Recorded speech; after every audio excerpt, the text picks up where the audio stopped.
Assalamualaikum warahmatullahi wabarakatuh. Selamat pagi, anak hebat Spero. Bagaimana kabarnya? Alhamdulillah, luar biasa, subhanallah. Ya, pada hari ini kita bersama-sama bisa berkumpul di pembelajaran jarak jauh dengan materi MPLS. Kebetulan Budiah mengampu materi pembelajaran efektif. Mari anak-anak bersama-sama, meskipun dengan pembelajaran daring, kalian tetap semangat, jangan patah arang, dan jangan lupa tetap belajar. Nah, untuk materi hari ini, mari kita saksikan yang ada di tayangan tentang pembelajaran efektif. Tolong dilihat, dipahami, kemudian kalian bisa mengerjakan latihan soal yang ada di dalamnya. Mari kita saksikan. Anak-anak hebat Spero, mari kita saksikan bersama materi pembelajaran pada saat MPLS ini, yaitu materi pembelajaran efektif. Mari kita saksikan.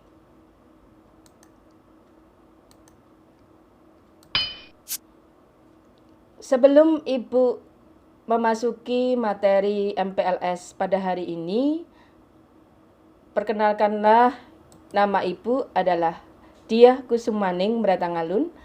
Untuk keterangan lebih selanjutnya bisa dilihat di tayangan. Budiah mengajar bahasa Jawa kelas 7 dan 9, juga merupakan pembina OSIS dan pembina pramuka. Tujuan pembelajaran pada hari ini adalah siswa mengetahui bahwa belajar adalah tanggung jawab setiap siswa. Siswa terhindar dari kegagalan dalam belajar, siswa dapat mengatasi masalah yang muncul dalam belajar, dan siswa dapat menyesuaikan diri dengan tuntutan belajar di jenjang SMP.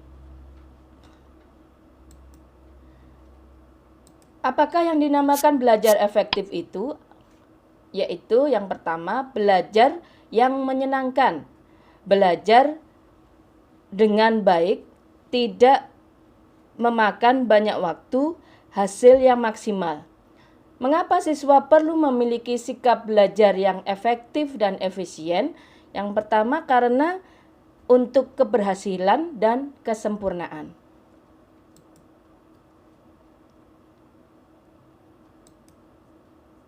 Sepuluh kiat sukses belajar. Yang pertama adalah motivasi diri, pandai membagi waktu, pandai memilih prioritas, disiplin diri, menjaga kesehatan, mandiri, tekun dan ulet, tanggung jawab, kreatif, dan good interpersonal.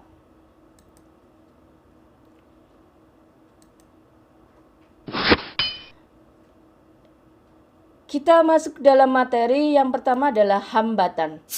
Banyak hambatan yang dapat dikenai oleh kita, yaitu yang pertama adalah dari dalam dan dari luar. Dari dalam, dari diri kita sendiri, seperti malas, lelah, tidak mampu membagi waktu, tidak disiplin diri, tidak bisa pilih prioritas, suka tidur, suka main game, suka kumpul-kumpul, SMS, WA, telepon, dan persepsi yang keliru. Kemudian dari luar ada persepsi orang tua, ekonomi orang tua, ajakan teman, gaya hidup teman, pola dan budaya dalam masyarakat, pengaruh media, melanggar tata tertib sekolah, sarana belajar tidak memadai.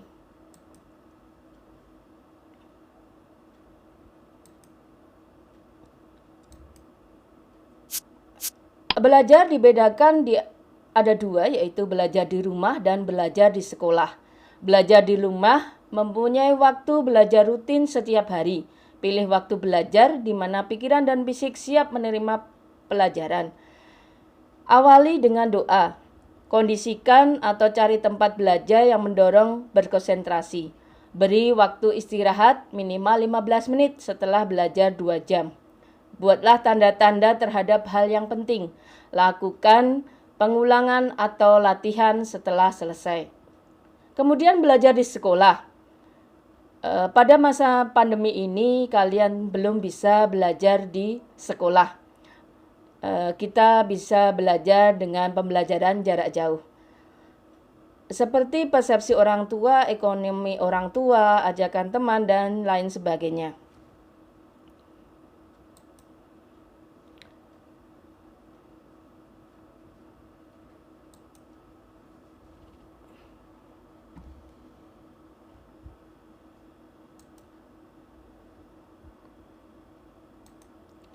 Perhatikan dirimu. Temukan gaya belajarmu. Kamu termasuk orang yang seperti apa? Visual, auditorial, atau kinestetik? Visual misalnya seperti kamu suka mencoret-coret ketika bicara. Apakah kamu berbicara dengan cepat? Apakah kamu suka melihat peta daripada mendengar penjelasan? Kemudian auditorial.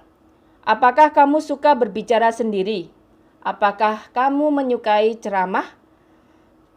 Apakah kamu lebih suka berbicara atau daripada menulis? Kemudian secara kinestetik, apakah kamu berpikir lebih baik ketika kamu bergerak atau berjalan? Apakah kamu banyak menggerakkan anggota tubuh ketika bicara? Apakah kamu merasa sulit untuk duduk diam? Temukan gaya belajarmu di sini. Kamu termasuk yang mana?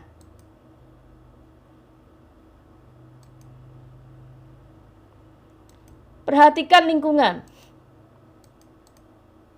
Pilihlah tempat yang menurutmu nyaman. Bisa menggunakan musik atau tanpa musik. Tanpa musik, denyut nadi dan tekanan darah meningkat. Gelombang otak semakin cepat. Otot-otot menegang. Ini sulit konsentrasi. Nah, dengan musik, denyut nadi dan tekanan darah menurun. Gelombang otak melambat, otot-otot rileks. Jadi, kalian dapat konsentrasi. Teknik apa yang kamu gunakan?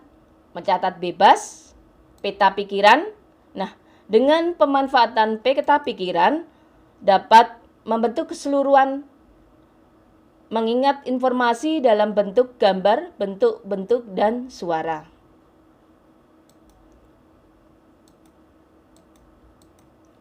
Nah, ini contoh peta pikiran. Dari peta sukses belajar, dimulai dari pra belajar, ada motivasi, gaya belajar, senam otak, ada visual, auditorial, ada kinestetik. Kemudian dalam proses belajar ini ada posisi alfa, jeda, break, lingkungan, peta pikiran, teknik mencatat bebas, dan berdoa. Kemudian pasca belajar itu ada senam otak, ada teknik memori, dan review.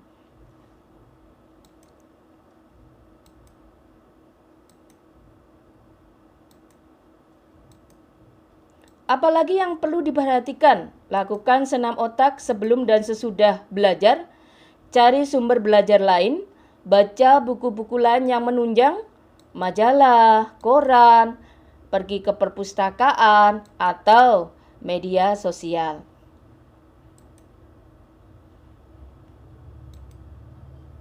Nah, pengaturan jadwal pembelajaran efektif.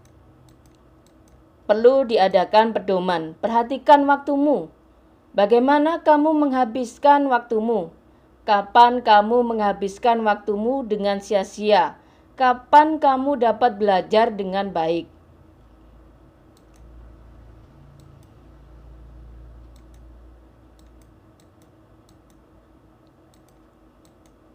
Rencana jadwal belajar efektif. Beri waktu yang cukup untuk tidur, makan, dan kegiatan hiburan. Prioritaskan tugas-tugas. Luangkan waktu untuk diskusi atau mengulang bahan sebelum masuk kelas. Atur waktu untuk mengulang langsung bahan pelajaran setelah kelas. Ingatlah bahwa kemungkinan terbesar untuk lupa terjadi dalam waktu 24 jam tanpa review. Karena jadwal belajar efektif, jadwalkan waktu 50 menit untuk setiap sesi belajar. Pilih tempat yang nyaman supaya tidak mengganggu konsentrasi. Rencanakan juga dengan deadline. Kemudian jadwalkan waktu belajarmu sebanyak mungkin pada pagi, siang, atau sore hari. Jadwalkan review bahan pelajaran mingguan. Kemudian hati-hati jangan sampai diperbudak oleh jadwalmu sendiri. Membuat rencana belajar efektif. Jawablah pertanyaan-pertanyaan berikut sebelum kamu merencanakan belajar efektif. Yang pertama yaitu, apakah kamu suka membaca, bercerita, atau menghafal? Kamu lebih suka belajar kelompok atau belajar sendiri? Apakah kamu suka atau tahu teknik mencatat yang baik?